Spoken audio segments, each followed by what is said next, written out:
Welcome to Planted. My name is Ian, and in this video we're going to talk about something that any gardener can have great success with. And this is a plant that everybody knows, it's widely available, and when I share it with you, you'll go, oh yeah, of course, that's the plant. And it is thyme. Thyme comes in various different varieties, and what I want to show you in this particular video is how easy it is to grow thyme in your garden, not one or two, but in this case, best part of over 30 plants. And all I did was buy a packet of seeds, which was, I think, $4.50. And I've talked to you about these plug trays before. This is a 38 plug tray. I filled it with growing medium, took a little pinch of seed in my hand, and just sprinkled it over each of the different places, not paying a lot of attention. And I did that deliberately to show you how some of them you might miss seed because the seed are tiny, doesn't matter. And in others you might get a lot of seed, it still doesn't matter. So you don't need to be overly experienced at all to set up a tray of thyme plugs. Now there are some thyme that are a little bit taller, they can grow 3-4 inches high, and then others are much shorter. Doesn't matter, it all depends on your application. But the reason I did this is that I wanted these to be able to grow and really put out good roots. But I didn't want to have lots and lots of 4-inch pots. It takes up too much space. So this is by far the best way. And what I want to share with you is this. Here we have our plug. Lots of roots. There's multiple seeds in there that have grown. If a few die out, it doesn't matter. But I can now plant that anywhere in my garden and it will reliably grow. This is the magic of having a plug tray like this. So in this video, we're going to plant these out, and I can put 3 in one area, I can put 5 in another area, another 10 somewhere else. And you'll be amazed how, even within a couple of months, how these will fill out, start to flower and attract bees. So thyme is a wonderful plant. If you haven't grown it, buy a packet of seed and let's have some fun. Let's go and have a look at planting. This is a border that I planted. There'll be a link in the description on the preparation, planting and care of this, what will become a beautiful perennial border.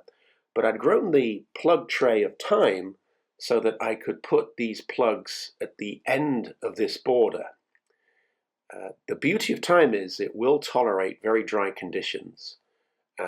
And with it being a low, dense ground cover, it's easy and very capable of growing out over onto concrete. And where you have a very rigid straight line, if you plant thyme up to the edge of that concrete, it will grow out and over and soften that line and change the shape. And that's exactly what I want to do here. I'm putting this at the end of the border, interspersed between a plant called Trichurtis. I end up putting in here 5 or 6 plants, and they will all gradually grow together to give me a beautiful end feature of this border. With the magic of fast forward, we can work at a phenomenal rate. This next planting, in the center of the border, there's a plant called crinum, which has very rigid strap-like foliage, like long ribbons. And the contrast of the thyme will be very elegant. The thyme is much more feathery and much lower to the ground, and I fully expect the thyme to actually grow into the border as well as growing out over the edge. When you start to handle plugs, you press them from underneath, and then you can very carefully tease it out. Once you've got that plug out of the tray, you plant it immediately. Don't set it down and then pick it up and then set it down. You want to have your planting ready and be in planting mode. Make sure that you get them at the correct height and that there's a little bit of backfill around them, and these plants will do so well. Now, this border was planted over the last 4 to 5 weeks, and every time I go back and tend to it, I'm also able to remove any weeds that have been growing, which is great because you're being efficient with your time. So there you go. That's planting a tray of thyme that were grown in plug cells. And you can see how they are carefully taken out of their cell and planted immediately. That's very important. But next up I want to show you some footage from a previous video I did a few years ago where I grew plants from seed in place. And this is very different from what I've just done, in that we used a tray and they were in a greenhouse and they were growing. This next video clip shows you how they were allowed to germinate in place. The problem is you have to pull out all those weeds and know which weed seeds and which ones are not weed seeds. But ultimately you get a beautiful effect. Let's have a look at that. One of the cheapest ways to grow plants is from seed, and here I have a bluestone patio with a gap in between, and I have planted, just scattered on the surface, a whole range of thyme seed. Now, with the magic of camera trickery, we fast forward and you can see that there's a whole range of different plants that have grown. We've got verbena, we've got a very thick succulent weed growing here, but in there we also have the plants that we want. That's Verbena bonariensis, that's the thyme. And you have to let stuff grow so that you can spot the pattern of growth. If you prematurely start weeding, you might get a few of the weeds that you want out, but it's quite possible that you can actually pull out many of the plants that you want.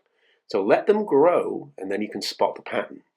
And here we are, just a few weeks later, with our sown grown thyme, and it's very apparent what are the plants that we want to keep and the ones that we don't. This is thyme, we want to keep that, but we don't want to keep this. We can just easily reach in there and pull it out. Now, it might be that you don't get the roots first time, because pulling those would disturb the plants around it. But gradually, you can make that plant die by just a little bit of careful attention and focus. It always looks a bit scruffy, but don't let that put you off. Persevere, and it doesn't take long before these seedlings that have grown in the ground directly really start to thicken out. This is in midsummer, and don't use clippers for this. You want to use scissors. The stems of the thyme are very, very thin, and it's not hard at all. You don't need the cutting ability of clippers. Scissors will do just the job. And take a little bit off, go parallel to the sides of your bluestone, and very quickly you can start to uncover what is the appeal of thyme. This was grown from seed. You could absolutely grow plugs and then plant those in this situation and let them fatten out. You could plant them one every 8 inches or so, and you too could be cutting a beautiful gap filler into your bluestone pathway. The reason it's done like this is you've got a reasonable gap in between your slabs of about 4 inches, 3 to 4 inches. And that means that when you walk on it, you can crush the foliage, but you don't squash the plant. And then the fragrance is released. And you end up with this, which I think is very, very beautiful. Walking bare feet on a thyme-filled bluestone patio is very enjoyable.